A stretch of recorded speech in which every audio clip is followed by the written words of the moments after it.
This RealAg Radio podcast is brought to you by Focus Herbicide from FMC. When tank mixed with glyphosate, Focus Herbicide provides a complete solution. Burn off and extended control on key grassy and broadleaf weeds like wild oats, bromes, and kochia in lentils, wheat, and more. See your local retailer today. It's time for RealAg Radio on Rural Radio Channel 147 on Sirius XM.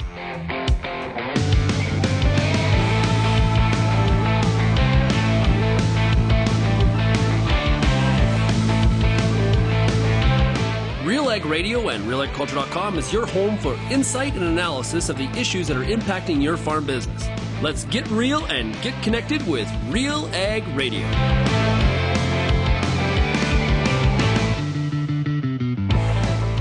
Everyone, welcome to RealAg Radio here on Rural Radio Channel 147, Sirius XM. It is Tuesday, March 12th, and I am your host, Lyndsey Smith. It is Tuesdays with Lyndsey. That's right, a 40-something-year-old woman, a whole bunch of topics, a microphone, away we go. You guys, it's a play on Tuesdays with Maury, and a lot of people don't get that. So I apologize for being ridiculous. But that's just who I am. Speaking of ridiculous, last night, of course, was Monday, and so I was hosting The Agronomists, had a great discussion with Dr. Stephen Strelkov and Marissa Robitaille-Balog. I'm glad I got that name right. I called her Melissa once. I apologize profusely, Marissa, from the Canola Council of Canada to talk about club root management. And why I say it was somewhat ridiculous is that your regular host, Sean Haney, was my producer, because producer Jay Strovey, is on holidays. And so Sean and I had a wonderful time, but I wish I could say it went really smoothly. Kind of didn't. Anyway, but you know what? We do our best, and that's live. So there you go. If you happen to be online Monday nights, 8 p.m. Eastern, come on over to our YouTube channel. You can find us on Facebook as well. But that show, The Agronomist, goes live every Monday night, 8 p.m. Eastern, except for, of course, holiday Mondays. Anyway, we did talk a lot about clubroot management, the disease cycle, all of those sorts of things. And a really great question came in, which I thought was fantastic. And Lara DeMozak, she used to work here at Real Agriculture. Love to see what she's doing with crop domestic technologies. She asked the question about machine learning and AI, and if we might see, use of AI and machine learning for forecasting or mapping where we might see diseases like something like clubroot go. And it's a really good question, because I think that, the more we see of these tools, the more we have to figure out where they fit. And sometimes they don't, and sometimes they're not that great. But the capacity for machine learning really could be boundless. It's just we need to focus it on actually solving problems, not creating any. So anyway, it's a good question to think about, in agriculture, how can we best use these tools to potentially do things like forecast where we might find problems? Because, of course, we know prevention is always preferred to treatment. So if we could anticipate where we're going to find problems, we could potentially head it off at the pass. Clubroot, if you're not familiar, it's a very destructive disease of canola, and it is also one of those that realistically there isn't a treatment for. So prevention is incredibly important, and once it has arrived, really your only line of stopping it as far as damaging the plant are resistant cultivars or hybrids. But it's not as Stephen explained, you're probably never going to cure, quote unquote, cure a field once clubroot exists. So prevention really is so important. Anyway, great discussion. Really appreciate it. If you subscribe to our podcast network, you'll also hear that in the stream of things. So you can find it there as well. But on to today's show. A great lineup today. We've got a product spotlight talking about the cash advance with the Canadian Canola Growers Association. I've got Steve Kenyon on to talk about the grass principles. What does that mean? What is advanced grazing? Super cool discussion from our Farming Forward series. So you'll hear Sean Haney's voice in that one because, of course, everybody knows Sean is very good at the grazing discussion. That's a bit tongue-in-cheek. Anyway, I've also got a news segment at the end of the show because it has been an incredibly busy week already, and it's Tuesday, so we'll cover some of the big topics of the day as well. And we've got a new author to talk to. So Scott Gillespie with Plants Dig Soil has launched a new book, just came out yesterday, and we're going to talk about what the book is, why he decided to write it, and what you can expect if you're going to order said book. So stick around for that. All right, let's pay some bills. We're going to take a quick break, and I will be back with RealAg Radio right after this.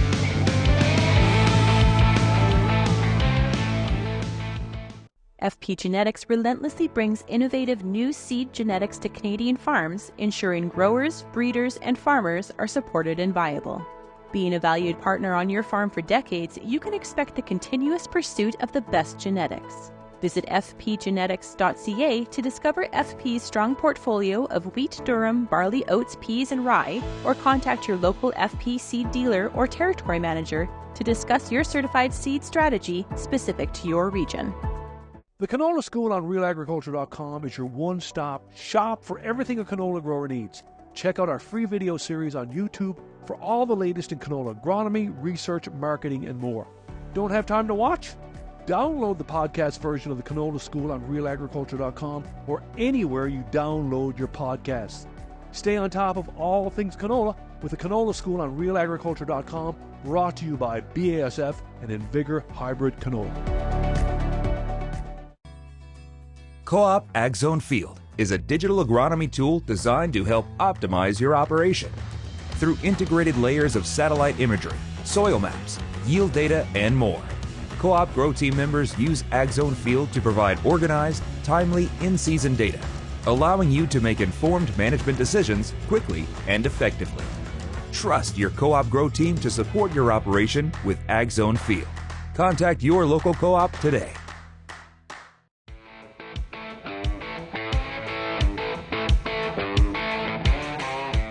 Welcome back to RealAg Radio here on Rural Radio Channel 147.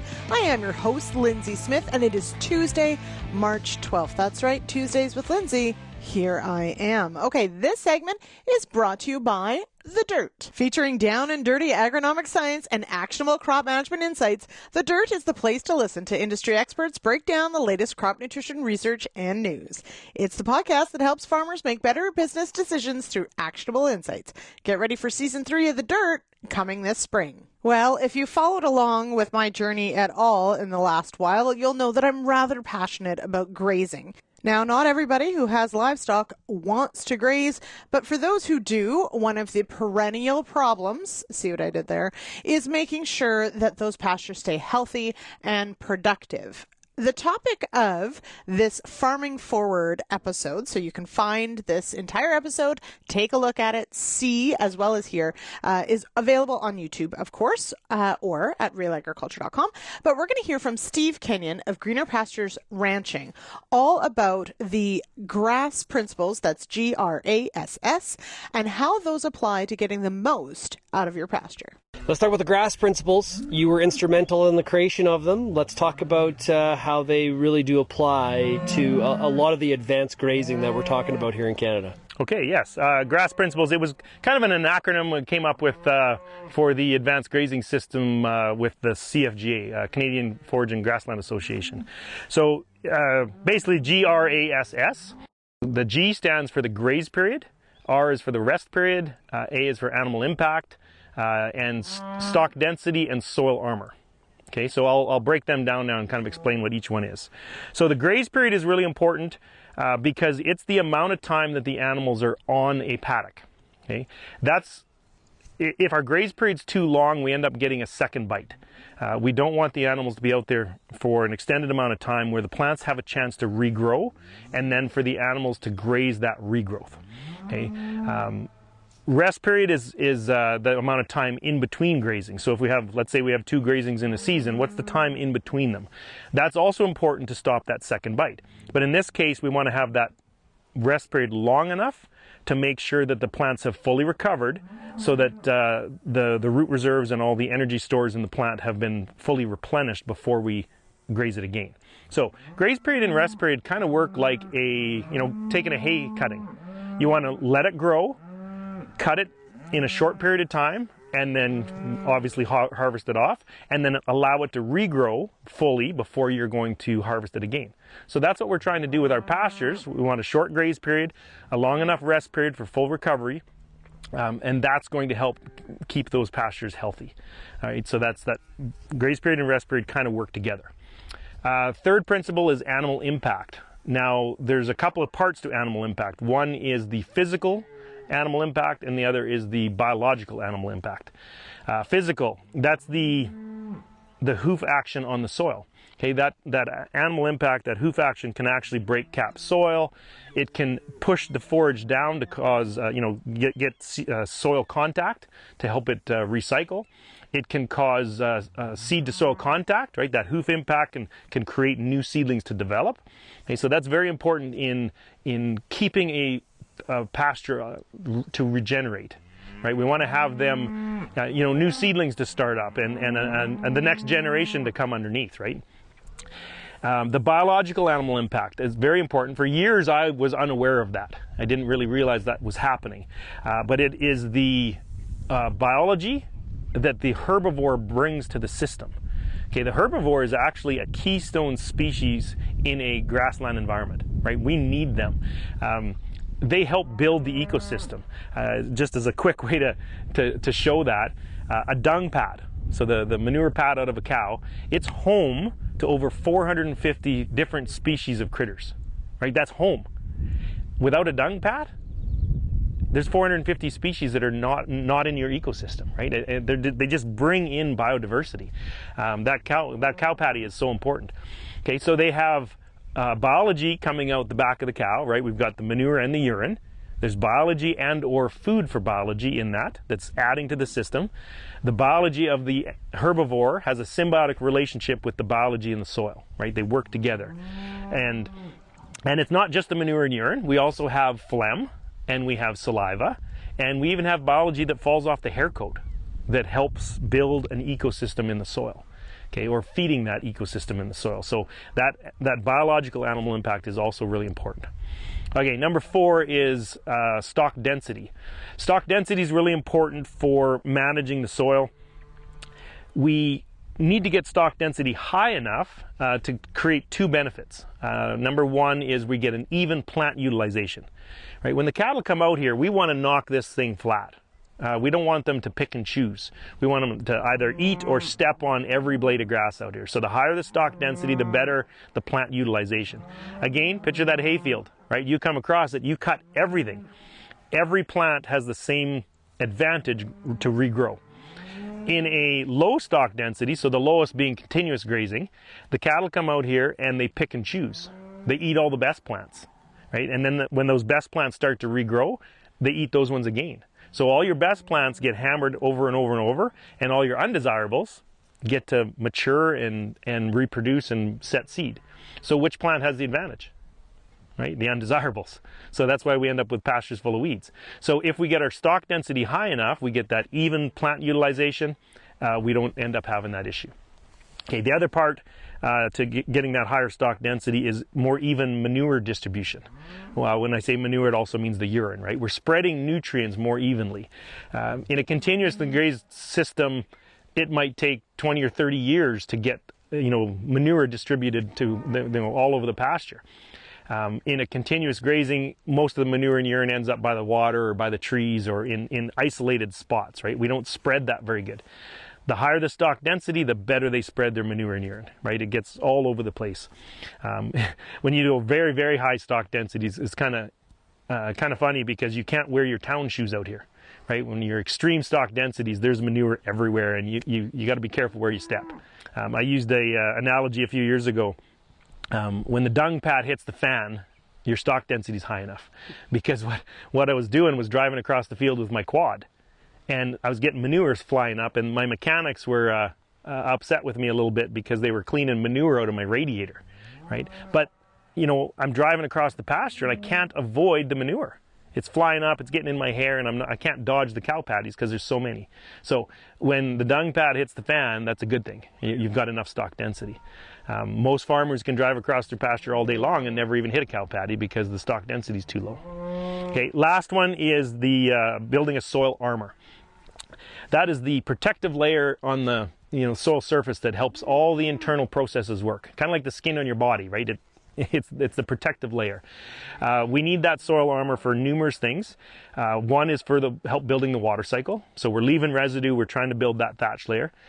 That helps to reduce runoff. So when we get the rain, it absorbs in. It also helps to stop evaporation. So once we get that moisture in the soil, it's not going to be evaporating. And it also controls temperature.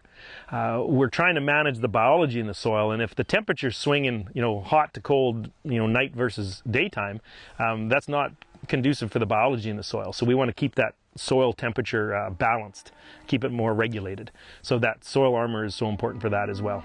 So that's the short version of the grazing grass principles. Again, graze period, rest period, animal impact, stock density, and soil armor. But by the sounds of it, there's a huge integration between all 5 of the letters. So you do 2 of the 5, it's a miss. Yeah. 3 of the 5, it's a miss. It really takes all 5 of them together, interchangeable, interlocked, that really provide that high output. Yeah, those are the basics. I mean, that's what a hayfield is. It only does 2, right? It does a good graze period and a good rest period.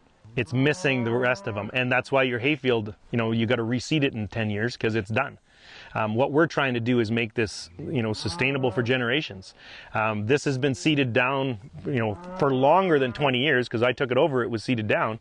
I don't ever plan on ripping it up, ever. I mean, it gets better. I mean, we have dry years and wet years, but I have no reason to rip up any of this land because it keeps getting better. All right. Thank you to Steve Kenyon and to Sean Haney for that Farming Forward episode. Again, you can head on over to our YouTube channel and subscribe. Okay, let's hop to a break. I'm going to be back with this week's Product Spotlight, talking all about a pretty huge advantage for those looking at the Cash Advance program. Back with that right after this.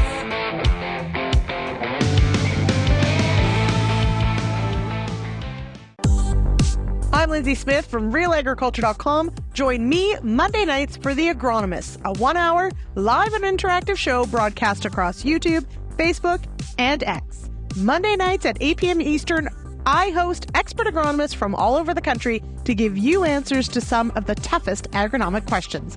Join us live or catch the replay Tuesday morning. That's The Agronomist with me, Lyndsey Smith, Monday nights live at 8 p.m. Eastern. Through a growing storm of kochia, cleavers, chickweed, and more, there's a clear path. Introducing Oxbow, a versatile cereal broadleaf herbicide that gets the job done. Powered by Duplisan technology, Oxbow is your workhorse on resistant kochia and other tough weeds. With flexibility in timing, rates, and recropping options, your path is clear.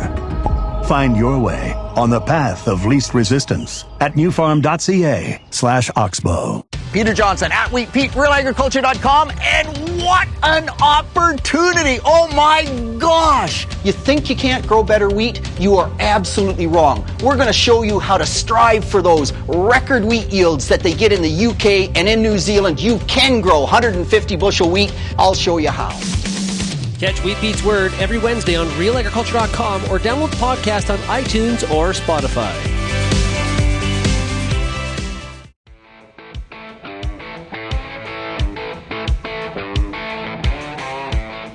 Welcome back to Real Ag Radio. I am Lyndsey Smith, and it is time for today's Product Spotlight. I've got on the phone Dave Gallant with the Canadian Canola Growers Association. How are you, Dave? I'm good. How are you this morning? I'm doing so well. Okay, it is time to talk about managing our inputs, managing our input costs, and the amazing ways that a cash advance could potentially help farmers manage all those things. So let's get started with first what we're actually talking about. So if anyone doesn't know what the cash advance from CCGA is, tell us a bit about it. So a cash advance is a product designed specifically for farmers' cash flow needs.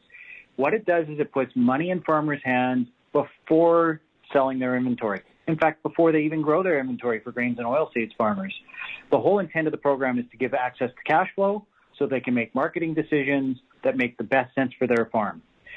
Farmers have access to $1 million. The first $100,000 is interest-free. The next $900,000 is available below prime at CCGA, which means your lending costs are always below prime. And at CCGA, we offer advances on over 55 different products, including grains, oilseeds, livestock, honey, and organic products. That's a key point. I think sometimes maybe we just think about this from the grain perspective, but you're right. There's many different products that this works for. Now, the other key part that you mentioned is we are talking about an interest-free portion and then the interest-bearing portion, but at that below prime rate. So why is that so attractive, especially right now in this day and age? How do those two pieces work together? Well, it can save the farmer literally tens of thousands of dollars. So the current prime rate is 7.2%.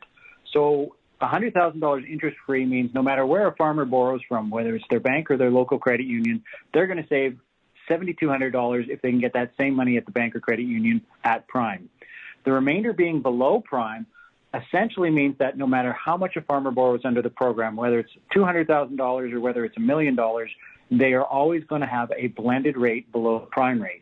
And to give you an example of the cost savings, the farmer using the program for $500,000 is going to save approximately $8,200 compared to a loan at prime, and over $13,000 compared to a loan at prime plus one.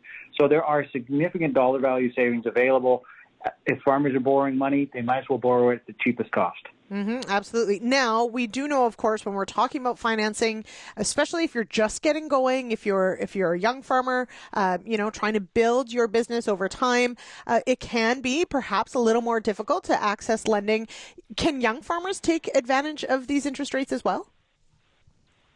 Everybody gets the same rate at CCGA, so it doesn't matter whether you're brand new to farming or whether you've been around for 30 plus years. Those rates that I quoted are the same rates that everyone gets. And you've touched on a great point. This is a great program for farmers who are getting started in agriculture, whether you're transitioning from the family farm or buying new land yourself. You only need to own your inventory in order to participate in the program, which means you can rent land, you can borrow equipment, rent equipment. It doesn't really matter. As long as you own your inventory, you have access to this financing.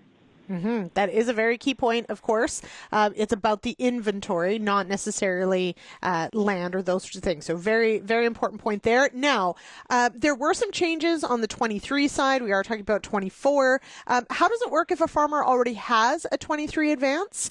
That's still active. So can I apply for a 24 advance with 23 still ongoing? You definitely can. So the rule is you can have an advance outstanding in 2023, and you can apply for a 2024 advance as long as the total amount you've applied for is no more than $1 million. And what I want to make sure that farmers are aware of is that the interest-free level has been changed by the Minister of Agriculture, and it has gone back to $100,000 interest-free for 2024. It is still $350,000 for 2023. So any farmers out there who have inventory, whether it's grain or livestock, that doesn't have an advance against it, and that grain is in the bin, they can still get an advance from CCGA at the $350,000 interest-free limit up until the end of March, and that advance would be due at the end of September. Okay, very key point, and that would, of course, take advantage of even more of that interest-free portion if you're already in the 23 program. So very key there. There are, of course, going to be questions on this. You've done a great job, David, sort of laying it all out, but I'm sure there's going to be people out there that are like, yes, I need to do this, but where do I go for more information? So for those who want to do some reading up or want to talk to a real live human, how can farmers find more information about CCGA's Cash Advance program? So if you want to talk to a real live human, you can call us on our toll-free line. It's 1-866-745-2256. We have dedicated staff in our contact center, and we've been doing this for 40 years. So we can answer any question you have about the program related to any commodity you want to take an advance out on. And if you want to get the process started, those folks will actually complete the application for you over the phone and email it to you, and it takes about 20 minutes. And then you have the form and a set of instructions on what you need to do to finish the application.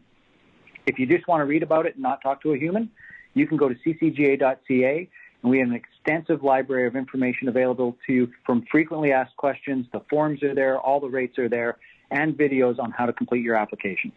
All right. That sounds pretty easy to me, and I like the people-free option, I'll be honest. For introverts, it works. Okay, Dave, thanks so much for joining me on the show today. Have a great day. All right, we'll be back with more Real Ag Radio right after this.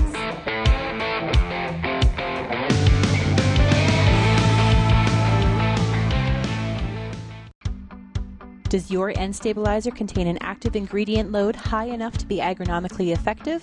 If not, it could be costing you time and money. If you're putting down a nitrogen stabilizer, put your trust in Koch Agronomic Services. Solutions like Super U, Tribune, and Anvil. Each delivers high active ingredient concentrations that low-rate products just can't match. Compare how imitator products stack up to agronomically effective solutions at defendyourn.ca. Hi, I'm Bernard Tobin, host of the Soybean School on RealAgriculture.com. Throughout the year, on the Soybean School, we'll bring you timely agronomic video content from planting to harvest, from the latest agronomic research to the latest in production technology. Check out our massive video library on YouTube, RealAgriculture.com, or download the audio podcast versions wherever you get your podcasts. The Soybean School is brought to you by BASF and Syngenta Canada.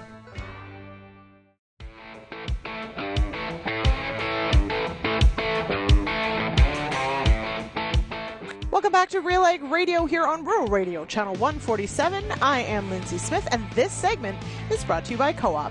Co-op knows your community because we live here too. Our teams are your trusted partners with a range of expertise to help support your entire farm operation. Co-op, here for your farm, here for your family. Learn more at coop.crs/farm, and that's co-op.crs/farm. We go now to, a brand new author. I'm joined now by Scott Gillespie with Plants Dig Soil, and he's got a brand new book out called Practical Regeneration. Welcome here, Scott. Now, the book is called Practical Regeneration. I want to get the tagline in here too, because I think it flows really well.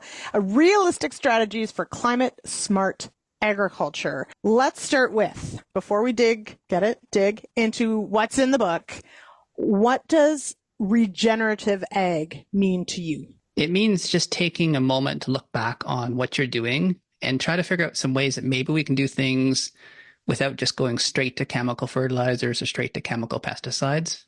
So it's looking at the system as a whole, and then just looking at ways that maybe you can tighten up some efficiencies on the farm.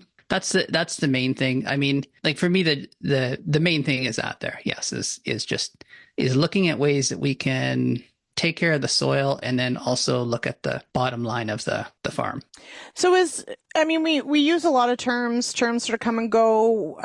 Sustainable was a big thing, and then, and still is, but people sort of said, well, what does sustainable mean? That's open to interpretation.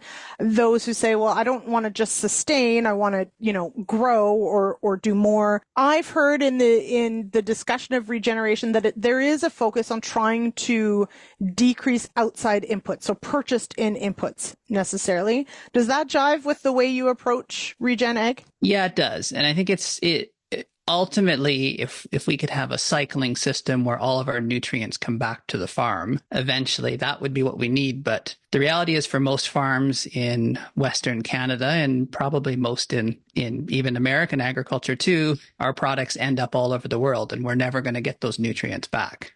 Mm-hmm. Except for nitrogen. It will show up in the air at some point. So we can't do that.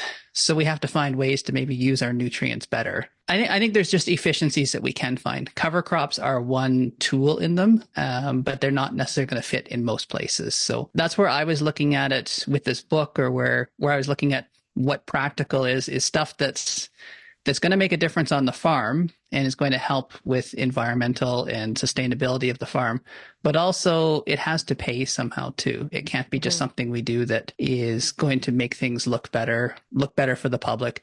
It has to be something that is going to bring some real benefit to the farm, ideally right away or within the next few years. Okay. So, and these are, I think, very important questions, right? Is that to that point, we hear a lot about, I'm doing X or Y, and that sounds good. It feels good. Maybe it plays well for PR. Ultimately, we have to still pay bills. The bank does not take hugs and love and PR things. And so, trying to find some of these practices that actually do pay bills is really important. So is that what prompted writing this book? What was sort of the impetus behind putting this book together? The main thing was I was seeing a lot of books out there that seemed to make it look like it was just a no-brainer to go into regenerative agriculture, and that it makes it seem like everybody should be doing it. But it takes some critical thought to go look through what actually is going to work. I know a good example too is with the plant green movement, or the plant green idea of going straight into a green cover crop. There are areas where that does work, and that's not something I'm going to dispute, but to grow a cover crop takes a lot of water, and we're in a drought right now. And if you grow a cover crop, you're going to use up all your water and not be able to plant anything. Mm-hmm. And then even with planting green, there are some disease issues and some unintended consequences of that. So especially in a dry climate where I am, but then just as a general drought across Canada and the U.S. right now, at least in the Midwest, then we can't just be trying that because everybody says that it's the best way of doing things, or it's the next level of things. Yeah, the only way to do things. So, and that is something I think that, and perhaps numbers wise, at least in the last few years, I'm based now in Ontario. Cover cropping has definitely, and some plant green, not always, because you're right, in certain situations it works well. In others, it's a disaster, even if you have moisture for other reasons, nutrient tie up, these sorts of things. But, there certainly has been an adoption in the East, but the East has plenty of water. When we look at the West, so Western Canada, and you're right, the Western U.S. as well, or the Midwest, that we're short water. So what are some of the things, some of the practices that you highlight in your book that are things that do work into this cycling idea that aren't necessarily cover cropping or planting green? I do have a chapter on when the rains don't come. And so I do talk about what you do in that. And I think that's where, instead of trying to look at it as saying, I need to try to figure out how to get a cover crop in each year or every other year or after a certain crop, is you look at your water cycle, you look at where you are. So fallow is less common now. It was used a lot in the past, and it is gaining popularity because there's just so little water. When you only get a few inches of water in the growing season, you can't really grow much. One of the ideas that is out there, some people have tried, and I think people should try, or at least consider in some areas, is instead of fallowing and just letting a lot of evaporation happen, if you can put that through a plant first, then and kill the plant before it uses too much water, you can at least stall any organic matter loss or bringing up salts from underneath the ground or from deeper down. So instead of looking at having to fit them into every spot, I think fitting them into a larger cycle, I think is one of the big things. So now you open up a discussion on, are we talking chem fallow, where we're spraying this off? Are we talking baling it off? Are we talking grazing it off? Are we talking mechanical mowing? How are we working this into the cycle? Or all of the above?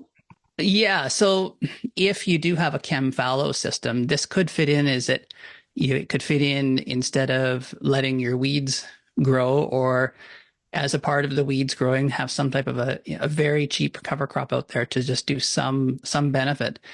The problem is the seeding costs and how much it takes how much water it takes to grow something like that. And species selection is really important too. Having a legume that's going to make some nitrogen but isn't going to use a lot of water and other nutrients is important. And so it can fit into there. It's an idea. It's one of the thoughts. But the important thing about how I've written the book is that it's not prescriptive, in that it's not like a how-to of how to do things, or showing how it's worked for me and how it's going to work for everybody.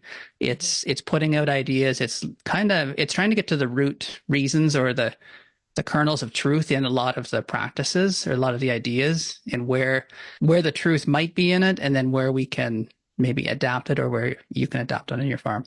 I think part of our challenge, and would love to hear your thoughts on this, is that because certain practices work so well in certain regions, it's really hard, as you said, to write a prescription to say, here's what you should do.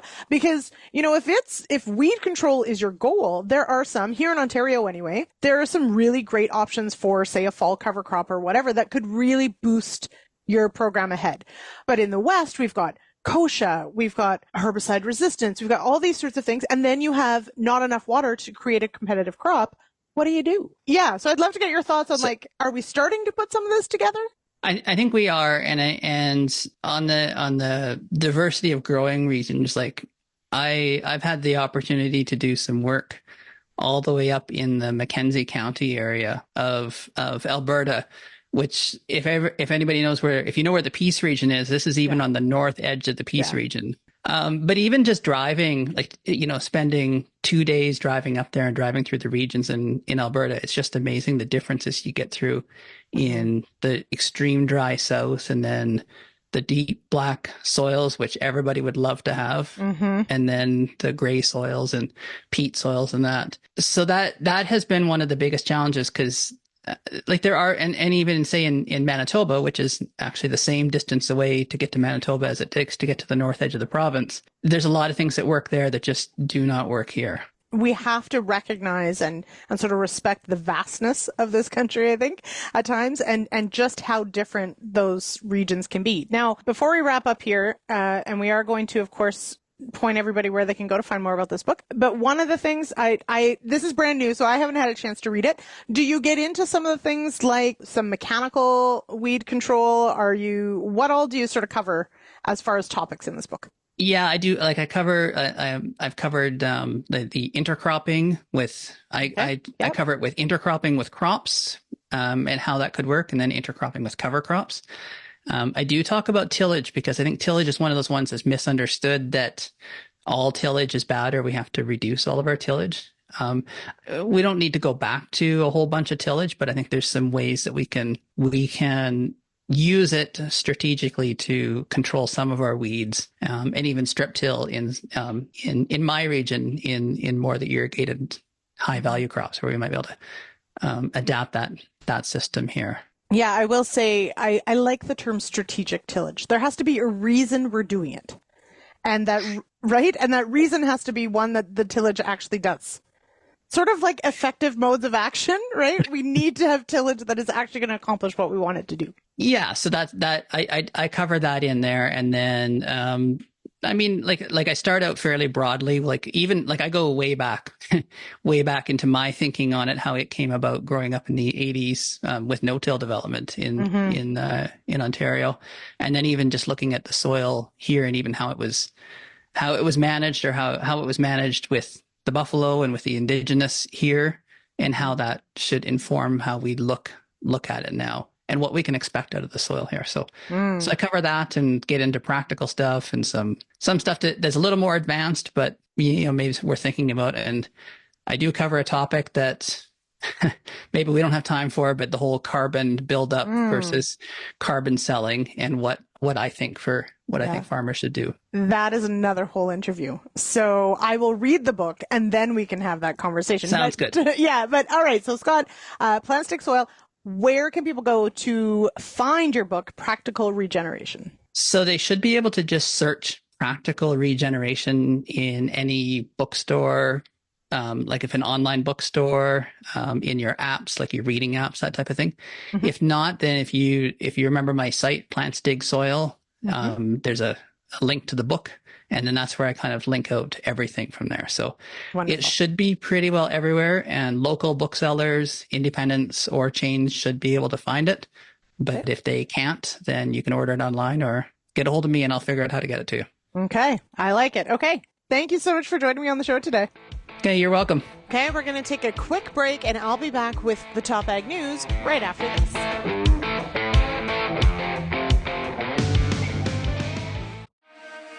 Get all the information you need to keep your pulse crop healthy and profitable with the Pulse School on RealAgriculture.com. The Pulse School is a free YouTube video series covering agronomy, research, and more across a host of different pulse crops. It's also available as an audio podcast wherever you download or stream your favorite podcast. Check us out on YouTube or visit RealAgriculture.com, the Pulse School, brought to you by BSF Canada. What's next for your fields? At Pioneer, delivering industry-leading genetics drives everything we do. From the scientists in the lab to our local teams with boots on the ground, we are determined to get there first. Developing top-performing products, proven in more growing conditions than ever before. Pioneer. What's next happens here. Visit pioneer.com/Canada to learn more.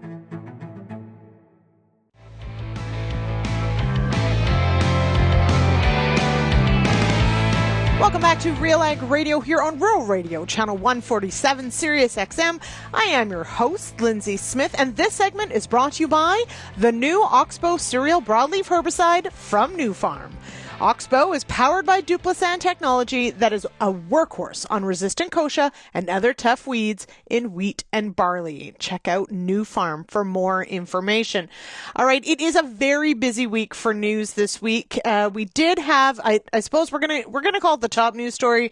It's still one that has to play out quite a bit, although we did see a lot of feedback on it yesterday. We had a lot of the producer groups weighing in, as well as Minister McCauley and Trade Minister Ng. And that is, of course, the product of USA labeling. The language was released yesterday by Ag Secretary Vilsack. And, well, to put it mildly, it is not good news for the Canadian and also Mexican beef industries. And that's because the product of USA labeling actually, the way it is written is potentially more restrictive than mandatory country of origin labeling. That, of course, MCOOL was a decade-long fight at the WTO for Canada. But for more, we do have a full interview with Dennis Laycraft of the Canadian Cattle Association that will be on tomorrow's radio show. But I've got a snippet here from Dennis. This is Sean Haney's conversation with Dennis that you'll hear tomorrow. Just a snippet to talk about just what this might mean and, of course, the potential monetary impact this product of USA labeling may have on the North American cattle industry. This rule basically disqualifies any animals from Canada or Mexico or anywhere else. But interestingly enough, we bring those same feeder cattle up from the U.S. fed in Canada. If many of them go back to the U.S., they don't qualify for product of U.S. So it's certainly not going to help that trade either, which has been pretty important to a number of U.S. producers as well. Do you have, or have you been able to quantify potential costs that this final rule could have on the Canadian industry or the American industry for that matter? It's hard at this stage. First of all, there's some people who may just choose to ignore, when I say ignore, just not use product to USA on their labeling because it's going to be, that onerous definition. It sort of starts to come back to if it gets broadly adopted and it becomes a condition of trade. What we saw under mandatory country of origin labeling between cattle and hogs, it cost about $1 billion a year to the Canadian industry. So it was quite significant. Quite often we were seeing discounts that were in the $45 an animal for all animals that were going to the States on feeder cattle. And likewise, there were discounts, but the impact was much greater than that. We had a number, we went from 17 plants that were processing cattle every day of the week to 7. And there were only 3 of those that were processing every day of the week. So we had a number of them that were only processing certain days of the week. So all of our exports were compressed. And when you have a shortage of truckers, for instance, that exacerbates that problem. In some cases, people had to ship animals another 1,200 kilometers from what would have been their normal customers. So the transportation impacts, you just had a whole range of consequences when these things get put into place. that was Dennis Laycraft with Canadian Cattle Association. And of course, he references there that, the North American cattle market is incredibly intertwined. Cattle that are born in Canada might be fed in the U.S., but then slaughtered in Canada. And that Canadian beef label has some flexibility for the time spent in Canada or the U.S. There are ways to potentially acknowledge the integration of the cattle industry without necessarily having to segregate. And that is the issue with this product of USA labeling, is that while it is voluntary as written, if it means that product lines will have to be segregated, it likely would mean that cattle out of Canada or Mexico, and remember, this isn't just about Canada, but obviously we have a lot to lose here. If it means segregation, that's added cost and potentially discounts for Canadian cattle. If that is the case, then it becomes de facto mandatory. So we're going to dig into that. We've got a lot of feedback. As mentioned, we're hearing from the government on this, as well as the trade and producer groups. So check out tomorrow's radio show, 4:30 Eastern, here on Rural Radio Channel 147. Sean will have more on this tomorrow. Now, we also got the Farm Credit Canada Farmland Values Report for 2023, and perhaps not surprising, still saw growth in the farmland market, but not necessarily in all provinces, and certainly not necessarily the levels that maybe the market has enjoyed over the past 5 years.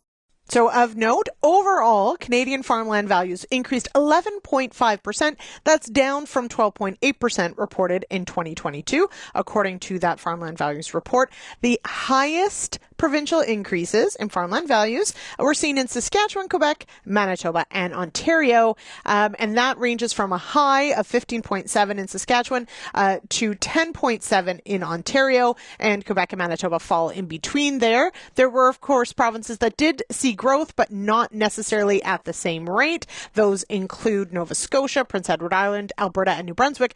British Columbia, however, recorded a decline of 3.1% in the value of farmland on average. Now, if you want to check out this report, you can head on over to Farm Credit Canada's website. But Sean Haney will also have a full report on this tomorrow as well to dig into some of these numbers.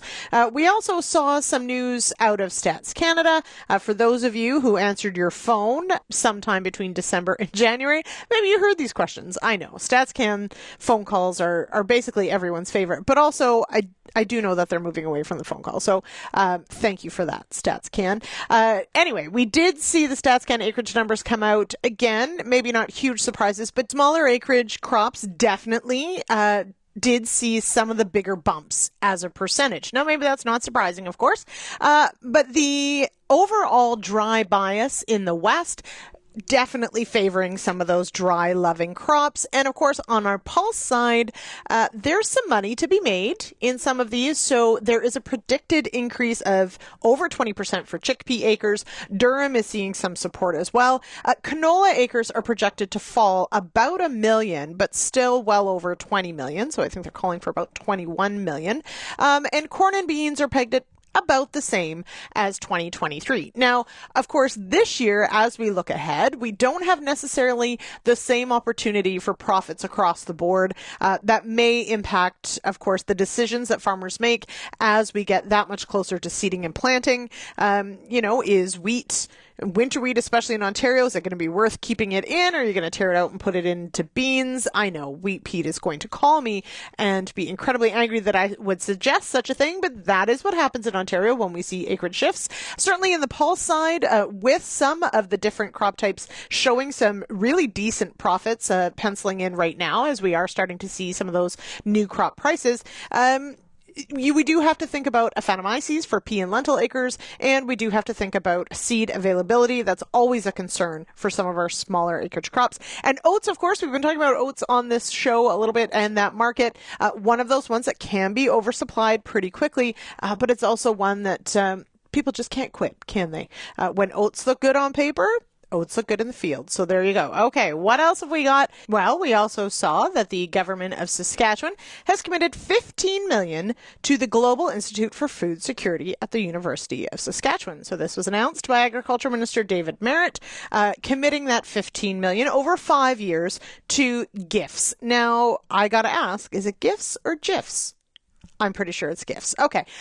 GIFs, if you haven't heard, founded in 2012, and we actually had Alana Cook on here not long ago. She is involved with that group and talking about sustainability, food security around the world, of course. It is based at the University of Saskatchewan and does a lot of good work there.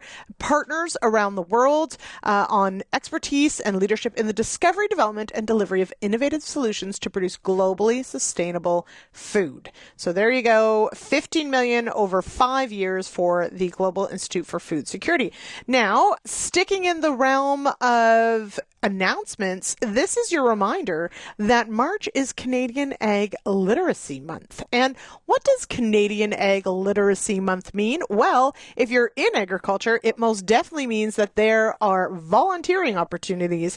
And if you didn't get an email or a phone call already from some of the groups that are coordinating activities for CALM, that's right, CALM, Canadian Ag Literacy Month, you should probably get one of those, or maybe reach out and say, hey, I'd love to speak to a class or help volunteer at an event. So this year marks the 13th annual Canadian Ag Literacy Month, and Agriculture in the Classroom, along with its provincial partners, are working to bring the food and agri-food story into elementary schools and high schools. And they've got programming from, right at the kindergarten level all the way through. And a big focus of this month is talking about the jobs and the opportunities within agriculture for really every student. So there is a new interactive video tool called IamTheFuture.ca that those who are participating in the classrooms this month will be sharing and encouraging our high school students, our elementary students to think about careers in agriculture. And frankly, we need it. That actually reminds me, we do still have last week's poll. We put it up at the end of the week last week. We'll still be up for a couple days. And so if you head to RealAgriculture.com, you can weigh in on our poll that actually talks about labor needs and farm needs in the sector, and looking at, are you short of workers? If so, by how much? Or are you looking at added efficiencies or automation to try and make up that labor gap? So if you want to weigh in on our poll, head on over to realagriculture.com, scroll down the page, you'll find our poll there. Well, that just about does it for me for today's show. Thank you so much for joining me. Of course, thank you to everyone who participated on today's show, to Scott Gillespie, to Dave Gallant, to Sean Haney helping me out and talking with Steve Kenyon. I really hope you enjoyed today's show. As always, if you've got feedback, questions, you want to challenge me on something, I missed something, you'd like to bug me about something I flubbed, totally cool. I can handle that. Zip me an email, lsmith@realagriculture.com. Or, of course, if you just have general feedback or want to talk to anybody else on the team, give us a call, 855-776-6147, and we will do our best to get back to you in a timely manner.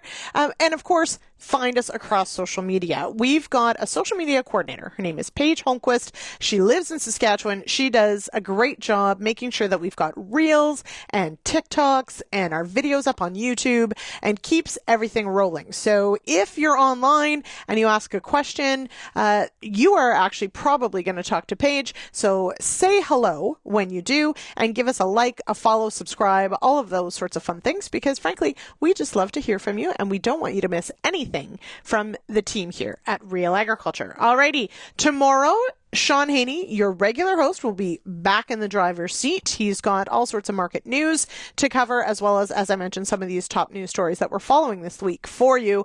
This week, we won't have an issues panel. We've got a special show lined up for Friday, so just keep that in mind. And Thursday, of course, we'll have our Farmer Rapid Fire, brought to you by Pioneer Seeds Canada. So just like that, we are already well into March. I'm super excited. This week, I want to send a quick shout out. It is the Ottawa Valley Farm Show here in Ottawa. It starts today. It runs through till Thursday, and tomorrow the show actually goes quite late into the evening, which I love that they do this, because frankly, that's about the only time that I'm going to get there. So if you are at the farm show, track me down, say hello. You'll probably hear me before you find me.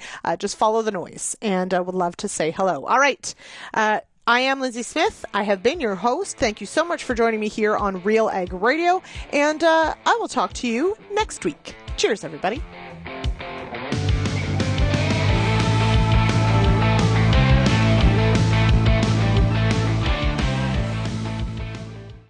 Thank you for downloading this RealAg Radio podcast brought to you by Focus Herbicide from FMC. Lentil and wheat growers get a clean start this spring with Focus Herbicide. Along with early burn-off and extended weed control, Focus Herbicide provides excellent resistance management. See your local retailer today.